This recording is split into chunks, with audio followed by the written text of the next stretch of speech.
Hola, bienvenidos a otro video de aventuras en Corea del Sur. Mi nombre es Ángela y soy de Perú. El día de hoy vamos a hablar acerca de la convocatoria de la beca KGSP y cómo esta puede variar ligeramente por país.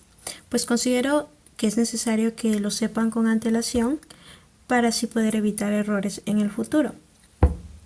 Bien.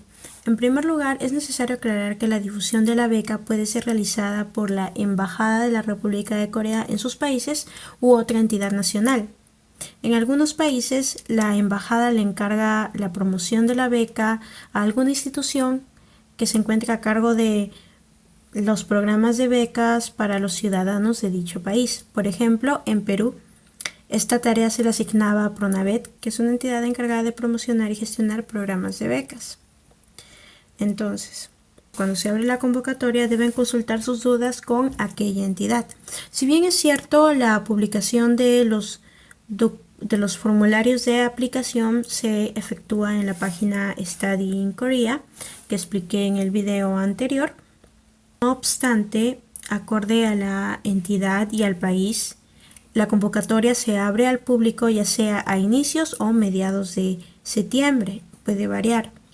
Entonces, ello significa que a partir de la fecha en que se abre la convocatoria se pueden realizar preguntas o se puede ir a la sede principal de la entidad para realizar consultas directamente o llevar sus documentos. Es muy importante que identifiquen la entidad porque es allí a donde se va a recurrir por ayuda. Pueden contactar al encargado de la beca, siempre hay un encargado en cada entidad, o a sus ayudantes, o pueden consultar a los trabajadores de la sede que tienen como tarea proporcionar información sobre la beca. Asimismo pueden llevar sus documentos, mostrarlos y preguntar qué sello me falta, qué apostilla me falta, qué firma no tengo, etc. Una vez que se entrega la carpeta de postulación a la entidad encargada, allí proceden a verificar la autenticidad de los documentos, archivarlos y posteriormente enviarlos a la embajada para el proceso de selección. Ahora, cuando se abre la convocatoria se publica también la lista de documentación necesaria en la página oficial de la entidad, pues aparte de los formularios de aplicación se requieren otros documentos como certificado o constancia de conocimiento intermedio de inglés o en reemplazo de una constancia que certifique haber obtenido el nivel intermedio 4 en el examen TOPIK de coreano. También piden las copias de las partidas de nacimiento del postulante y de sus padres o documento nacional de identidad y copia del certificado de estudios con sus apostillas correspondientes. Es aquí donde ocurren los cambios. Por ello, es sumamente importante que revisen las convocatorias de los años pasados publicadas en sus países. Por lo general, las reglas se mantienen, así que, acorde a lo que se pidió en la convocatoria pasada, uno debe ir ya preparando sus documentos. Para ilustrar, el certificado de inglés puede no ser requisito en algunos países, puesto que los formularios de aplicación y los ensayos de reseña personal y plan de estudios se redactan en inglés, dan por sobreentendido que tú ya sabes inglés y la entrevista también te la realizan en inglés.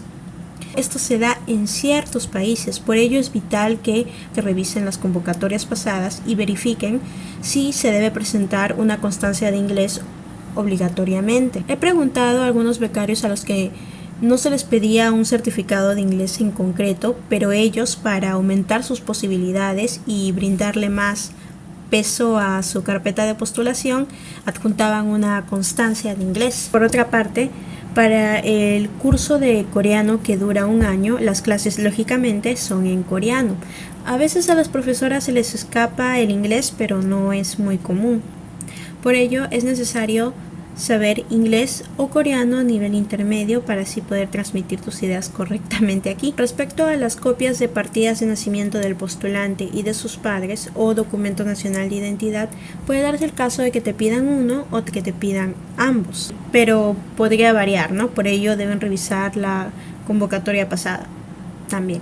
Generalmente la partida de nacimiento del postulante sí se mantiene hasta donde yo sé. Respecto al certificado de estudios y sus apostillas, es muy importante porque en la lista En la publicación de la convocatoria se indica qué apostillas debe llevar, ya sea una apostilla del ministerio o institución encargado de regular las normas de educación en su país o de alguna otra entidad. Ya ahí en la lista se indicará. En la lista de documentos se indica qué apostillas debe llevar. El certificado de estudios. Por último, copias notariadas, es decir, con el sello de la notaría, y traducciones de los documentos al inglés. Esto varía por país. Por ejemplo, en mi caso, Perú, no me pidieron las copias notariadas ni las traducciones de los documentos hasta después de pasar la entrevista, pero en algunos países sí te lo piden por adelantado.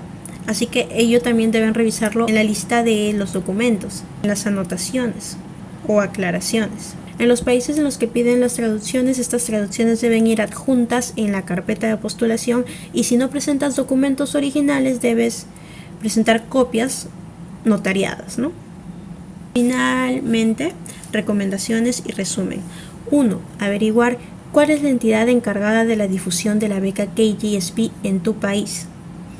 Sea la embajada o sea cualquier otra entidad, a esa entidad es a la que se le va a recurrir por ayuda. A esa entidad es a la que se le va a realizar las consultas y a la que se va a contactar cuando se abra la convocatoria. Segundo, revisar las convocatorias pasadas publicadas por la institución encargada en sus países para así tener una idea de qué es lo que se va a pedir en el presente año. Y tercero, revisar constantemente la página oficial de la entidad y de la embajada de Corea, así como las redes sociales de estos, por si acaso se actualice o se sube información sobre la beca. Disculpe que haya hablado tanto, pero es que quiero que les quede todo claro para así no incurrir en errores, ¿no? Bien, eso vendría a ser todo por ahora. Posteriormente publicaré un video hablando acerca de qué trata y qué es lo que comprende el programa de becas de pregrado KGSP.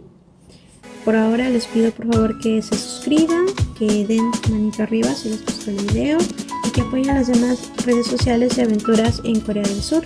Hay Facebook, hay Instagram, también hay Twitter, que no he subido nada todavía porque no sé usar, recién estoy aprendiendo, pero también. Así que hasta la próxima.